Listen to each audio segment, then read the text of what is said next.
can you just start by saying like your name and what exactly what you do?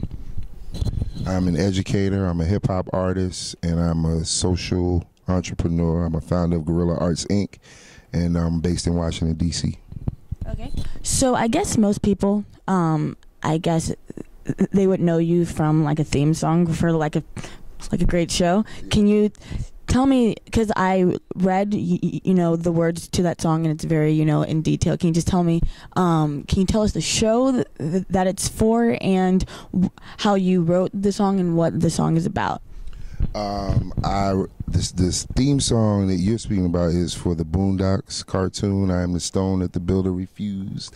I am the visual, the inspiration that made ladies sing the blues. But I wrote that because I knew Aaron Magruder, who's the founder of the show, creator of the show, and he called me one day and he said, I want you to make a theme song for my new cartoon. It's based on the Boondocks comic strip. He said, the only thing that I have to tell you is to not mention any of the characters. Don't say the word Boondocks, and make it as black as possible. That's what he told me to do.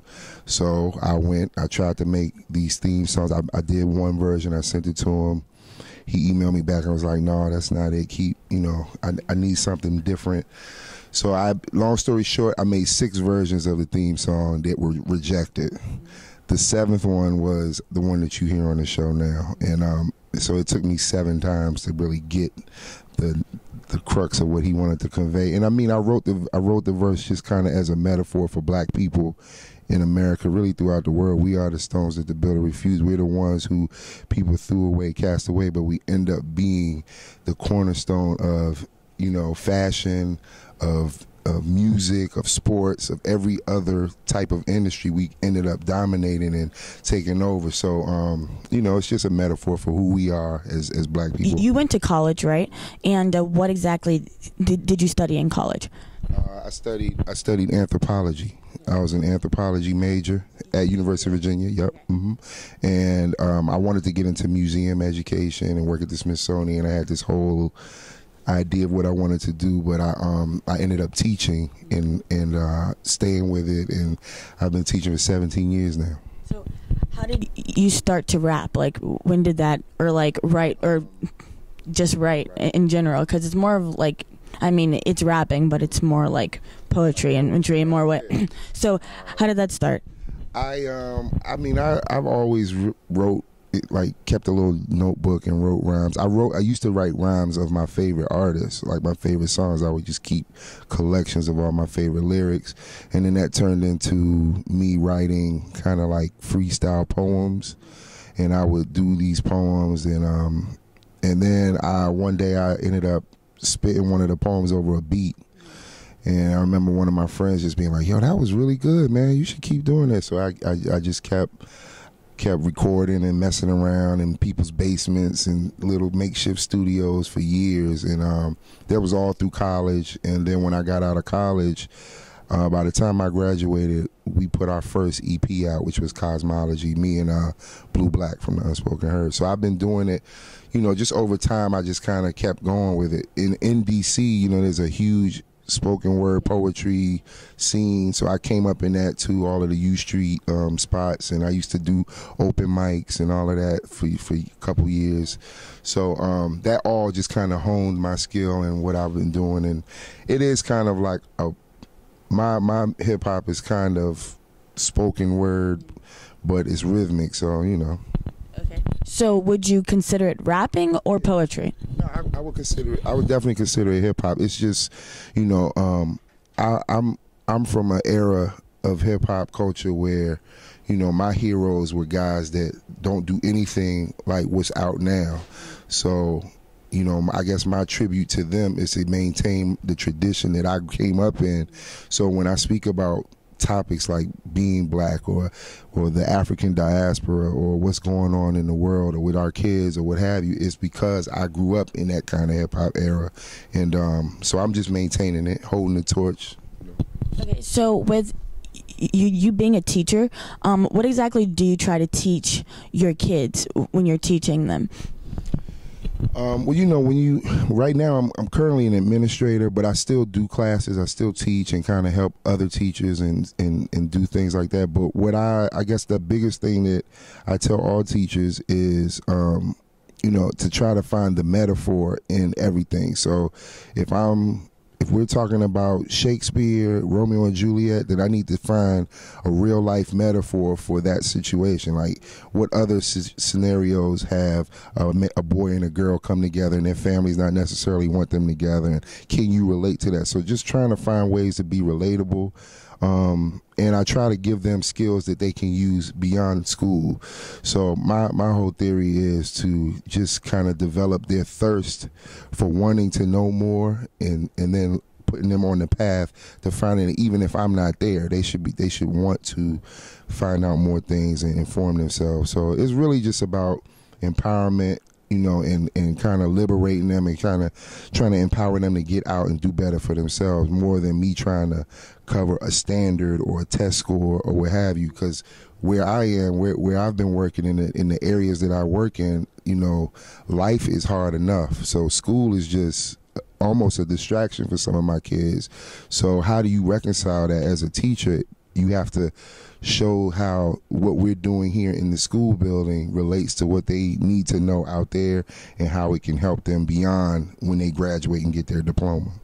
Can you tell me like about the CD, and can you tell me?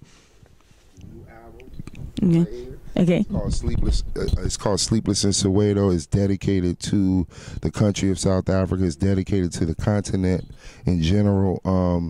13 songs. It was made over the span of maybe 2 to 3 years that I've been traveling back and forth to South Africa. I've gone maybe 7 times in the last 3 years, and just doing a lot of shows and recording and working with artists. And myself and a brother named Omar Hunter L, who produced the majority of this album, he and I spent a lot of time down there together. So we just over the conversations and the collaborations we've done, this is like the culmination of that work, and I'm very proud of it. It's probably my best work. This is my 4th album. It features Wayna, who's a Grammy Award nominated artist based here in D.C., Ethiopian-born artist named Wayna. Raheem Devon, another Grammy nominated artist based here in D.C. And then a bunch of other guys, South African artists as well as D.C. artists, all coming together. So this is it, Sleepless in Soweto. It's on my Bandcamp page. It's on iTunes. It's on Amazon, etc. So go get it. So what can you tell young people that are rappers or just people that make, you know, creative things in general? What can you tell them? Well, I work with artists. I work with students now. I do. We have, you know, through Guerrilla Arts, we have a bunch of after-school programs. We bring in producers and MCs to write and work and produce with these students. So when they come in, you know, a lot of them, they come in just wanting to get in the studio and record. But when we give them the opportunity to do it, a lot of times they're mimicking the Chief Keefs and who they hear now on the radio. It's not genuine thought. So we let them get it out for maybe a couple of weeks, and then we start to kind of shape what their content is. We kind of throw out ideas. We give them suggestions. I don't want to tell them what to say, but I want them to be versatile in the way that they deliver what they want to say, and just be creative. You know, a lot of times cursing is like all through the record, and we, like I said, we let them get it out, but then eventually we try to show them how to say it in different ways and not be so you know, cookie cutter, you know.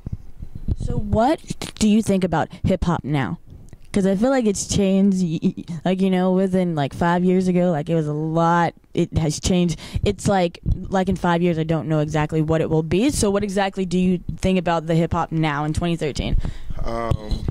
I mean, I love hip hop. I'm always gonna love hip hop. It disappoints me at times. You know, there are things about the music and the culture that I wish we could do less of. I'm not saying eliminate it altogether, but so like exactly like, you know, the materialism is a little much. The overconsumption is a lot. There's a lot of misogyny. There's a lot of there's just a lot going on, and you know, it's. The thing is, it's always been there, but it's like now the media push and the corporations are pushing it down our throats, and it's getting to the point now where it's overkill. So, you know, I'm just trying to provide balance with the work that I do, with the other artists that I associate myself with. You know, if you listen to this album, there's not one woman was called a bitch in the making of this album. I didn't shoot anybody. I didn't pop any mollies. I didn't sell no coke. I'm just an MC. You know what I mean? So I did that intentionally because when I was overseas and talking to people, their idea and the image of me as a black man from America was that I have sold crack, is that I have multiple baby mamas, is that I do, you know, I've been on welfare, and you know, and it's like, where do y'all get this from? But I do know where you get it from, because they get the same media stream that we get. And so unfortunately, when we talk about Africa, we talk about kids starving and flies and pot bellies, and so it's the same negative connotation going both ways. And I think hip hop is just exacerbating the situation and making it to where, you know, eventually it's going to have to come to a head. I don't know how it's going to happen, but you know, it can't continue to go like this forever. So something that you have not done that you would like to do? Something that I have not done that I want to do. I don't know. I don't know what I would put on that list. Most of the stuff that I say I'm going to do, I'm going to do it. So I don't know. I guess there's some places in the world I wish I would like to travel to. Like, I've never been to Spain. I've been all over Europe, but I've never been to Spain. Never been to Italy. You know, there are definitely a lot of countries in Africa that I still would like to visit. I like to go to Ghana. I like to go to Ethiopia, Eritrea. So there's parts of the world that I still would like to see. And I still want to go back to school and get my doctorate. I'm definitely going to do that in the next few years. Okay, something that you would like to say before we finish? I would like to say, support the real. Don't complain about hip-hop being dead if you don't support the real. And when I say the real, I mean stuff like Sleepless and Soweto. There's tons of artists that are out here that are keeping that balance. So, you know, let's just do our part as consumers, be educated, be smart, and support what we want to see in the world. Okay, so thank you so much for hanging out with us. I appreciate it. Bye, guys.